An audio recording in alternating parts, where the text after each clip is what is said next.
Olá, estamos aqui para estudar e recapitular a lição de número 9, Reconciliação e Esperança. O meu nome é Denira, estamos localizados em Campo Grande, Mato Grosso do Sul, na Igreja Adventista do Pênfigo. Está conosco aqui o professor Moisés e o professor Enéas. E neste momento nós vamos orar para que nós possamos começar esse estudo. Oremos. Pai eterno, te damos graças pelo dom da vida e te damos graças pela tua palavra revelada. Convidamos o professor Espírito Santo para nos inspirar neste momento.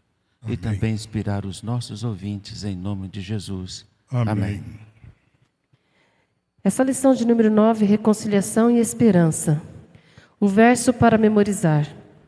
Aquele que não conheceu o pecado, Deus o fez pecado por nós, para que nele fôssemos feitos justiça de Deus. Esse texto ele é maravilhoso, porque Jesus não conheceu o pecado, mas morreu na cruz do Calvário, levando os nossos pecados, levando a nossa culpa.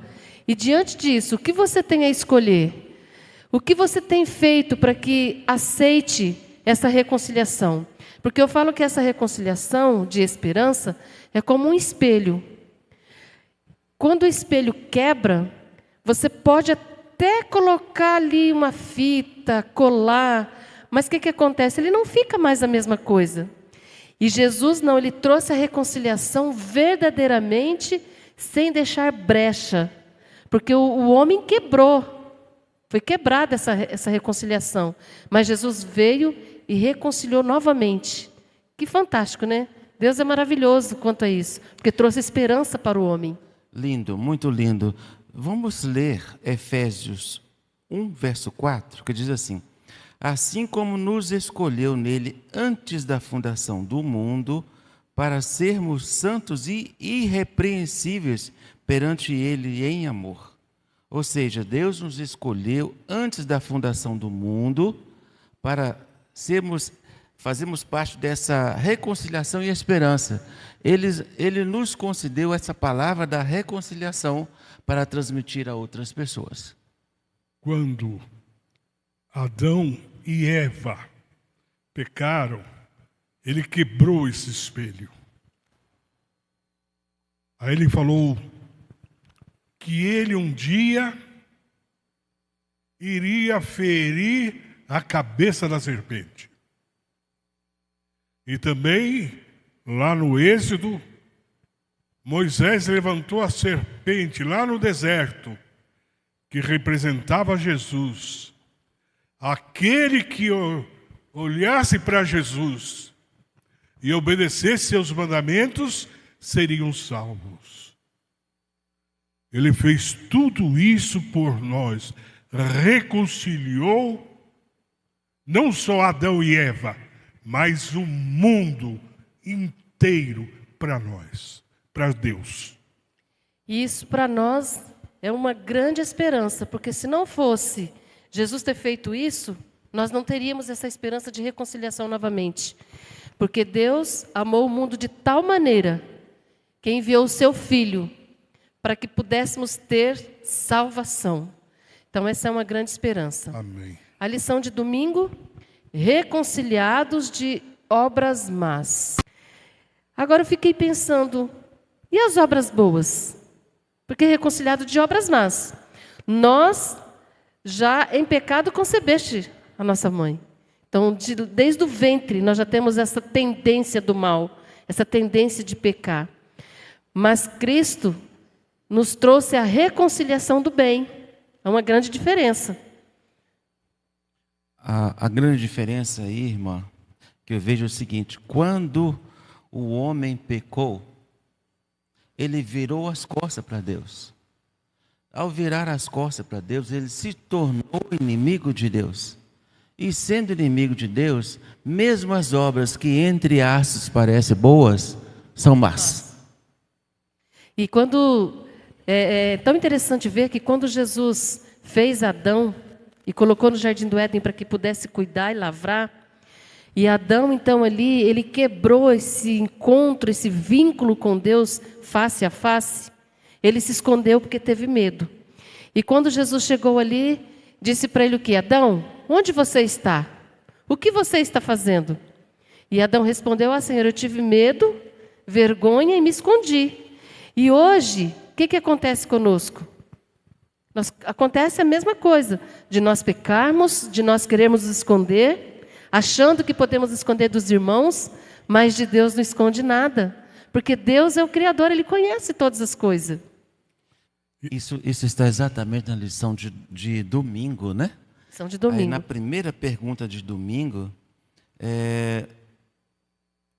diz o seguinte, eu respondi da seguinte forma, que ao associarmos com o diabo, nós nos tornamos inimigos de Deus. Mas em Romanos capítulo 5, verso 8, diz o seguinte, mas Deus prova o seu próprio amor para conosco, pelo fato de ter Cristo morrido por nós, sendo nós ainda pecadores. Ou seja, Jesus não morreu por bonzinho, Ele morreu por indivíduos perdidos, para depois serem conquistados por Ele e transformados, tornando-se uma nova criatura. Porque essa renovação é aquilo que diz a própria Bíblia. Não ande em dois barcos, não tem jeito. Ou serve um, ou serve o outro. Mas muitas vezes nós servimos o outro. Não o caminho da eternidade, o caminho estreito. Mas muitos preferem o caminho largo. Porque ele é tranquilo. Ele não tem tanta dificuldade, embaraço nenhum. Tudo pode. Mas o caminho estreito, nós temos que olhar para a cruz de Cristo, que é o autor e consumador da nossa fé, como já foi falado. E Jesus sempre vai estar de braços abertos para nos receber. Na lição de domingo, ela diz que o Evangelho ele vem em 3 partes. Por que 3 partes? A primeira vez uma vez que somos incapazes de nos salvar, Jesus veio e morreu por nossos pecados. Primeiro ponto. Segundo, ao aceitar sua morte como nossa, ou seja, Ele morreu em meu lugar, por meio da fé e do arrependimento e do batismo, somos justificados e libertos da condenação do pecado. A Bíblia diz o seguinte, que a alma que pecar, essa morrerá. E o terceiro ponto é, a vida que temos agora é resultado de nossa união com Cristo. Experimentamos seu poder recriador, permitindo que Ele viva sua vida em nós. Só assim a gente pode se tornar uma nova criatura. É muito interessante o que você falou. Porque essa vida, uma vida santa, plena, com Jesus, nós temos que estar firme, porque é tão fácil pecar. É tão fácil maldizer a outra pessoa. É tão fácil ofender as pessoas. Mas quando você está ligado em Jesus, é tudo diferente. Tudo você vai pensar um pouco antes. Devo fazer ou não devo fazer? É certo ou errado? E nós vimos também que pode fazer a comparação da ovelha, né? 100 ovelhas no aprisco. Uma só se retirou. E Jesus foi lá para resgatar essa ovelha. Então nós somos essa ovelha que estamos hoje no mundo tenebroso. E Ele nos convida constantemente, nos chamando e falando, onde você está? Eu quero te acolher, eu quero te trazer de volta, eu quero ter essa reconciliação contigo. Eu sou o Pai, o Criador e o mantenedor de todas as coisas, o perdoador. E muitas vezes nós fugimos, se escondemos, mas quando Ele nos encontra, o que Ele faz? Pega em seus braços, nos acolhe, coloca em seus ombros e fala: filho, eu estou aqui. Não tenha medo. E essa transformação para agora sermos filhos de Deus, ela acontece simultaneamente através do Espírito Santo, que ele vai moldando a gente devagarinho, né? Sempre e constante, porque ninguém começa a servir a Deus perfeito de um dia para o outro. É como uma criança. Nós nascemos pequenininho, vamos crescendo aos poucos e tomando conhecimento das coisas, e assim nós vamos tornando cidadãos perfeitos. Assim também é no cristianismo. Quando Jesus nos chama, nós somos como crianças e vamos crescendo ao pouco até atingir o conhecimento e a graça de Deus, ela preencher a nossa vida. É como se fosse fazer uma casa. Escolhe o terreno, ali coloca o alicerce e vai levantando as paredes, porque se eu começar do telhado não tem como, né? Infelizmente, Deus é maravilhoso nesse ponto. Na lição de segunda-feira, se permanecer na fé. E qual é a condição para permanecer na fé? A palavra de Deus é o seguinte: se alguém me ama, o meu Pai o amará, e viremos para ele e faremos nele morada. Então, a condição de permanecer na fé é permitir que Cristo more em nossa vida.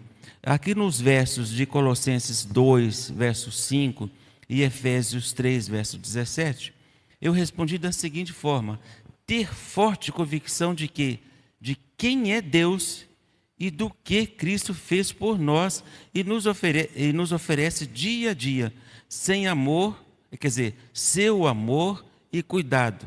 E esse amor e cuidado, ele é transmitido a gente constantemente. Eu achei interessante essa sua colocação, porque uma criança necessita do pai e da mãe. E quando a gente olha eles tomando leitinho cedo, a mamadeira, tudo tem o seu começo. E demora um tempo, ele vai começar a alimentar mais forte. Quando nós conhecemos a Jesus, diz aqui que nós somos plantados na boa terra.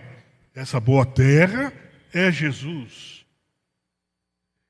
E vivemos dentro da fé, crendo que Ele é o nosso Salvador, é o transformador da nossa vida. Aí nós tornamos uma nova pessoa em Jesus. Somos transformados, porque estamos plantados no ribeiro que é Jesus. Irmão, em 1 Coríntios, capítulo 15, isso está no penúltimo parágrafo, na terceira linha. Diz o seguinte: sejam firmes e inabaláveis e sempre abundantes na obra do Senhor, sabendo que no Senhor o trabalho de vocês não é bom. Mas agora preste atenção: sejam firmes e inabaláveis. O que é inabaláveis? A pessoa está completamente alicerçado. É como se estivesse num barco ancorado. Mesmo que ele balance, mas a âncora não vai deixar ele sair à deriva. E assim é o nosso relacionamento com Deus. E Ele nos convida a estarmos alicerçados nele, presos nele.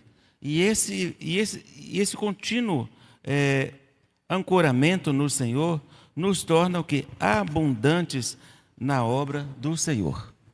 Porque se fala por aí, salvo uma vez, salvo para sempre. Aqui no comentário, Paulo deixou claro que a salvação exige perseverança na fé.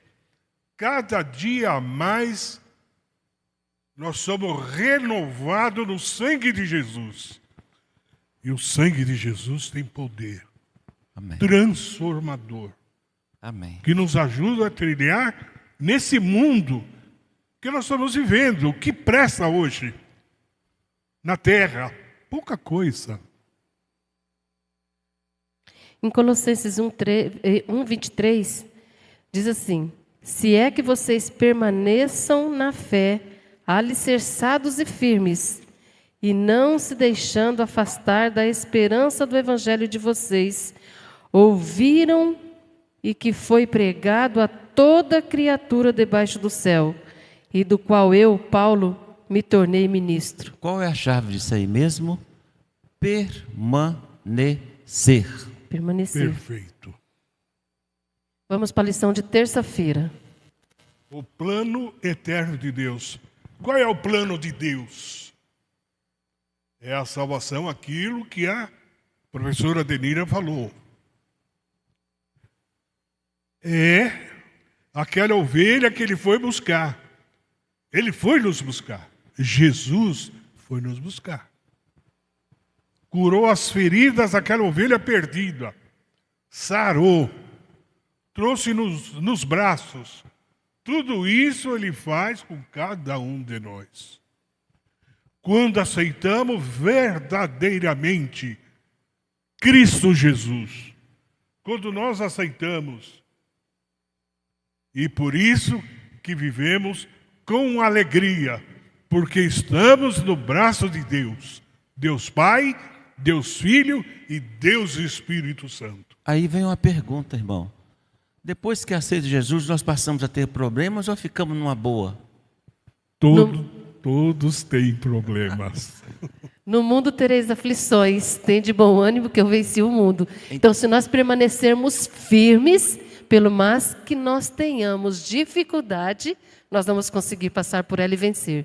Então, esse evangelho que tem por aí fora, da prosperidade, da tranquilidade, do sossego, é uma grande mentira, é uma falácia do diabo. Porque Jesus disse que no mundo tereis aflições. E Paulo falou assim: eu esmurro o meu corpo para que depois de ter pregado a muitos, eu não seja desqualificado. Entende? Então há um sacrifício que deve ser feito diariamente. Interessante que Paulo, ele estava algemado. Mas a palavra de Deus nunca foi algemada.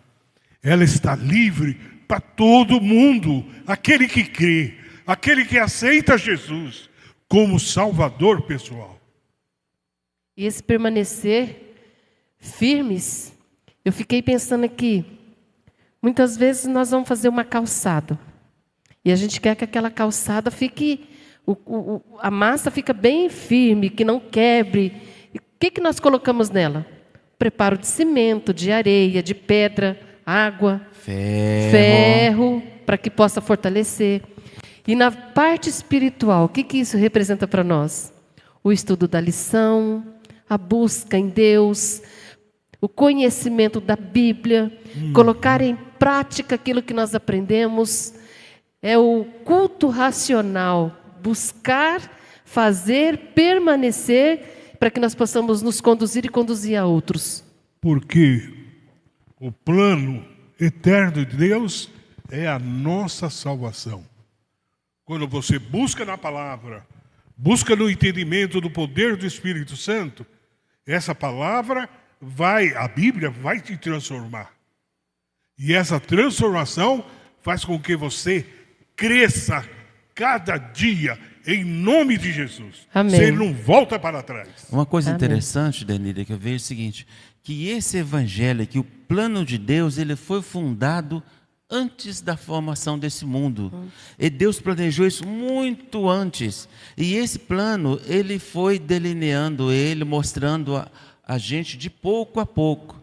Começou lá com Adão: porém inimizade entre ti e a serpente. Ou seja, inimizade entre o homem e Satanás. E Deus vem revelando aos poucos. E esse evangelho chegou na plenitude na morte de Cristo. Que quando ele falou, está consumado. Então, Deus veio aos poucos revelando o seu evangelho. Nós fizemos agora mesmo uma referência ao alimento da criança. O irmão Moisés falou. Se Deus tivesse revelado todo o seu evangelho no princípio, teria dado um nó na cabeça de todos e ninguém iria seguir nada. Mas como Deus vai revelando aos poucos, e em Jesus, o próprio Deus, Ele veio demonstrar como ser um cidadão do céu. Gratidão por isso, né? Porque Amém. através disso nós temos essa oportunidade. Lição de quarta-feira. O mistério de Deus é revelado. E que mistério é esse? Gente, imagina uma coisa. O homem, em relação ao universo, ele é menor do que um grão de areia, é menor do que uma poeirinha suspensa no ar. Como que um Deus que é maior do que o universo pode entrar dentro de um ser humano e viver nele? São João 14, verso 23, diz o seguinte, que Deus, se alguém ama a Ele, é Jesus falando, eu e o Pai viremos para Ele e faremos nele morada. Esse é o grande mistério, como o eterno, que é maior do que o universo, vai morar dentro de um homem, né? E aí diz ainda mais, como alguém que criou todas as coisas, vem habitar no coração de uma pessoa criada. Mas a palavra de Deus disse que em Cristo vós sois a esperança da glória. Que glória é essa? Jesus morreu para resgatar a humanidade. E todos aqueles que aceitam a Jesus tornam-se uma pedra na coroa de Cristo. Torna-se um troféu que Jesus pode exibir. Porque é o seguinte, a palavra de Deus diz que nós somos, como poder dizer assim, espetáculo para o mundo. Se somos espetáculo para o mundo, nós somos observados por anjos, por homens e pelos seres não caídos. Se somos esse espetáculo, como convém que nós vivamos? Representando esse grande mistério de Deus, que é vivendo isto e demonstrando isso através dos nossos atos. Eu estava pensando aqui, aonde mora Deus? Ele mora em nosso coração também. Mas Ele mora na eternidade. De lá, Ele rege todo o universo. Olha que Ele cuida de muitas coisas. Mas também está cuidando do nosso coração. O coração convertido. O coração que entrega a Deus. Que anda no caminho de Deus. Que é transformado pelo poder do Espírito Santo. Aqui, meus queridos, estão cheios de anjos. O Amém. Espírito Santo está aqui. Amém. Amém. Jesus está aqui. Amém. E o próprio Deus está presente. Que tudo aquilo que nós fazemos de bom mostra que um dia Jesus morreu por cada um de nós. E ele olha para o Enéas, olha para o Moisés, para a Denira, para o pessoal do som, da transmissão, para vocês que estão aí nos ouvindo, e fala, esse meu filho me ama de todo o coração. Irmão Moisés, Oi, querido. o negócio é bastante interessante. Sabe por que o mundo não chega a conhecer a Cristo assim com perfeição? Porque o Evangelho ele é ensinado na simplicidade. A simplicidade. Olha só, Jesus quando falou assim, eu sou a luz do mundo. O eu sou diz, aquele que ele falou, eu sou lá para Moisés. Eu sou a porta. Ninguém entra para o reino de Deus se não passar pela porta que é Cristo, né? Eu sou o pão da vida. E quando ele falou assim, antes que Abraão existisse, eu sou. E aí ele gerou uma tremenda de uma confusão, porque eles queriam matar a Jesus na mesma hora. Porque o evangelho de Deus, ele vem na simplicidade. E essa simplicidade leva as pessoas a acharem que é bom demais para ser verdade. Mas é bom demais mesmo. E é de graça. Por isso mesmo. Gratuito, não precisa pagar nada. Em Efésios 1:7, eu achei muito interessante esse texto, que fala assim, ó, nele temos a redenção pelo seu sangue, a remissão dos pecados, segundo a riqueza de sua graça, que Deus derramou abundantemente sobre nós, em toda sabedoria e entendimento. É aquilo que o senhor estava explicando. Se nós buscarmos, tivermos entendimento, nós vamos aceitar. Tudo isso baseado na simplicidade. O evangelho, ele é preparado para aquele que é humilde. O orgulhoso não vai entrar no céu. Por que Satanás saiu de lá? Porque ele se orgulhou. Orgulhoso. Aí, então, a salvação é para aquele que se reduz, aquele que diz o seguinte: eu me arrependo, Senhor, dos meus pecados, e eu aceito a tua palavra, e este é o grande mistério. Deus então vem àquele indivíduo e faz morada no coração dele. Porque ele está à porta batendo, né? Se Sempre. nós abrirmos a porta, ele vai entrar e vai cear conosco. Amém. Isso é fantástico. Sabermos que Deus está preocupado conosco, está preocupado em nos proporcionar algo bem melhor do que esse mundo está oferecendo. É porque às vezes nós somos teimosos. Nós queremos as coisas mais fácil. Não, nós queremos mais difícil. Queremos coisa difícil. Quando é de graça, fala, não, isso não pode ser verdade. Verdade. Desculpa. É verdade. Fica preocupando assim. Ah, não, isso aí está muito fácil, eu quero... E olha, e tem uma coisa, Enéas, rematando isso que você falou. De graça ele está dando e de graça nós recebemos. Não se paga nada para a salvação. Não paga nada. Tem alguns sacrifícios, mas nada disso é penoso, porque ele vai te ajudar a caminhar eternamente seguindo o passo de Jesus. Quando você segue o passo de Jesus, fica tudo mais fácil. Se eu recebi de graça, eu tenho que fazer o quê? De graça dai. Isso aí. A lição de quinta-feira, o poder do Evangelho. E qual é o poder do Evangelho? O poder do Evangelho é transformar um indivíduo briguento, transformar um assassino, transformar um adúltero, transformar uma pessoa amarga numa pessoa doce. Jesus, ele uma certa vez chamou Tiago e João de filhos do trovão, porque eles eram briguentos. Mas depois, João se tornou o apóstolo do amor. Veja a diferença? Então, o poder do Evangelho é transformar coração, transformar cidadãos perdidos, semelhança do diabo em semelhança de Deus. Esse é o poder do Evangelho. Amém por isso, né? Amém. Porque nós vimos Saulo quando perseguia os cristãos e ele achava que estava fazendo correto. E aí quando ele teve um encontro verdadeiramente com Deus, o que aconteceu? Ele passou a transmitir esse Evangelho de Deus, mostrando que a transformação da nossa vida somente é por Deus, somente é por Jesus. O humano não tem como fazer essa transformação.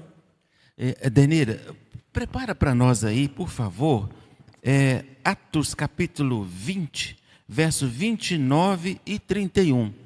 Por que é importante a gente passar isto? Porque é o seguinte, Atos 20, versos 29 a 31. Porque Paulo se sacrificou muito para anunciar o Evangelho.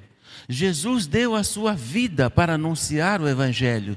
Todos os apóstolos se sacrificaram. Uns foram queimados vivos, outros foram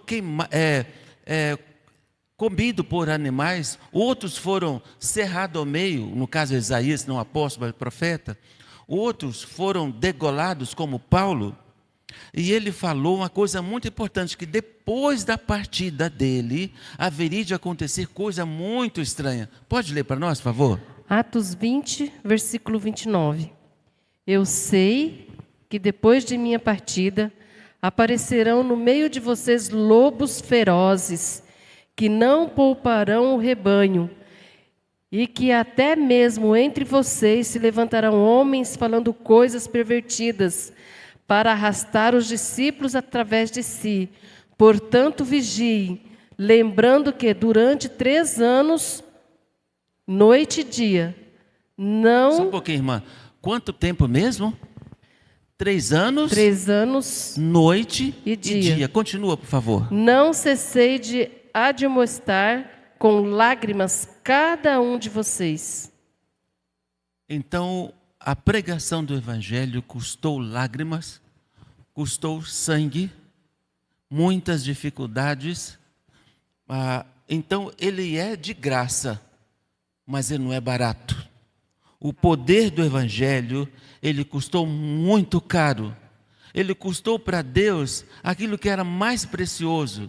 Olha só, irmãos, Jesus teve que ficar restrito a um corpo. Por que ele ficou restrito a um corpo? Para salvar o homem. Jesus se sacrificou ao máximo. Ele deixou de ser, sabe o quê? Onipresente. E Jesus falou assim: é necessário que eu vá, porque se eu não for, o Espírito da verdade não virá para estar convosco. E o Espírito da verdade, ele é onipresente, ele está em todos os lugares. Por isso Jesus falou: é necessário que eu vá.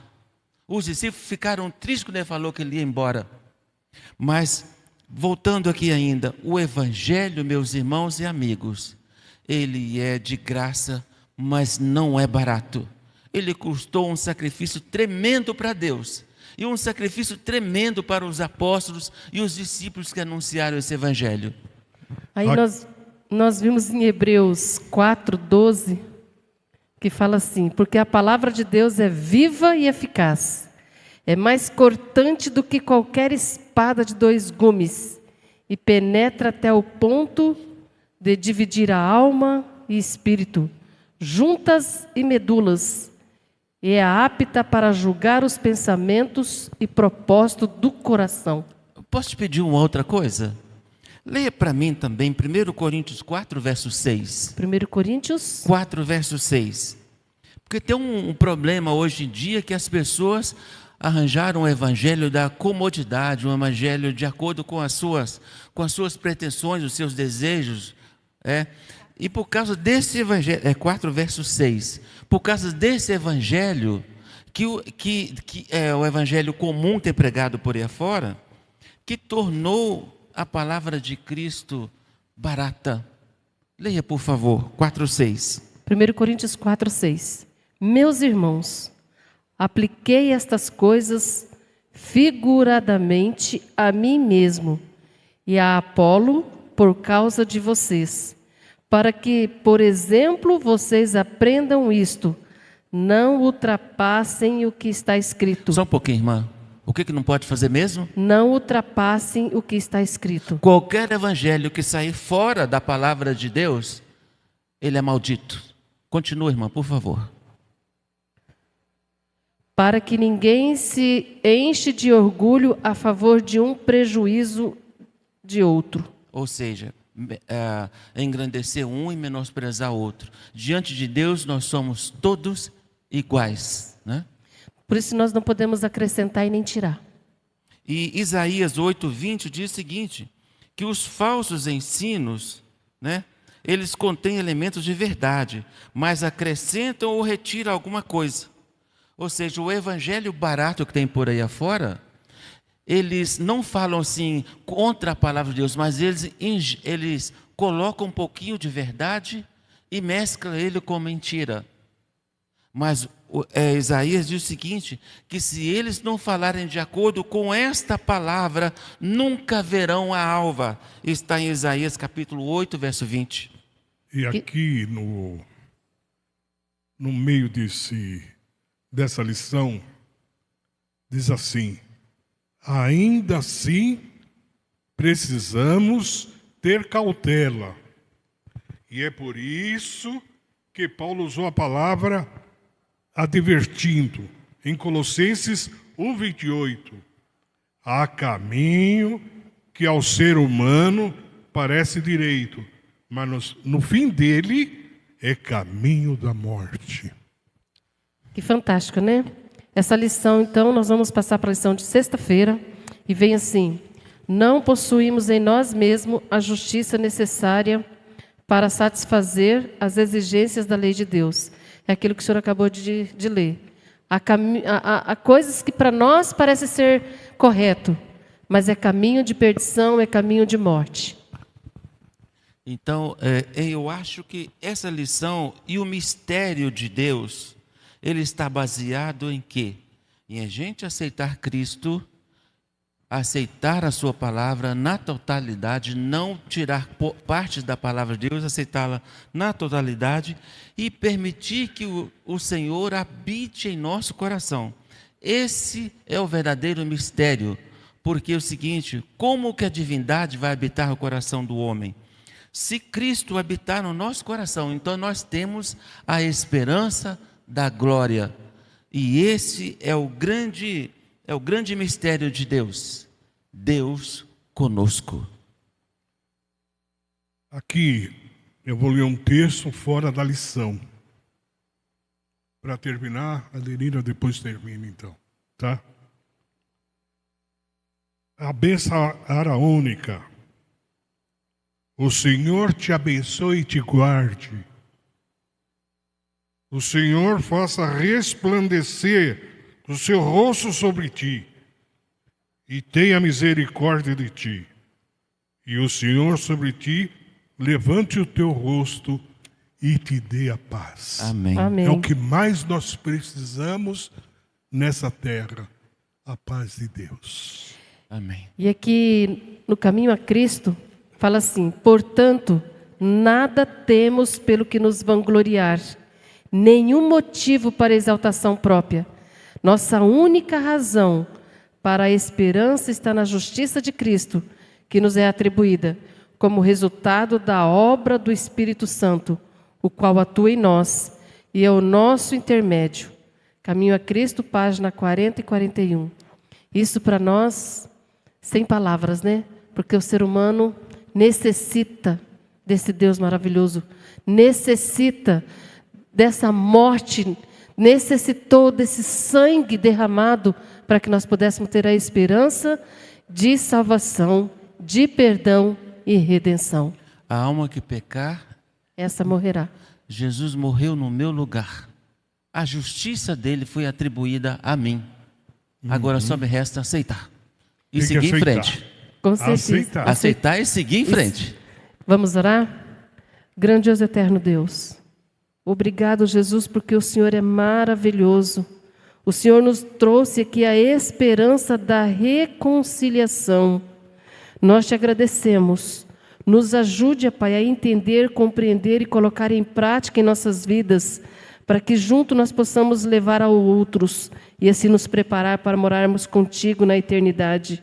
Amém. Nós pedimos não porque é de nós mérito, mas é confiando no teu poder, na tua direção, por Jesus. Amém. Amém.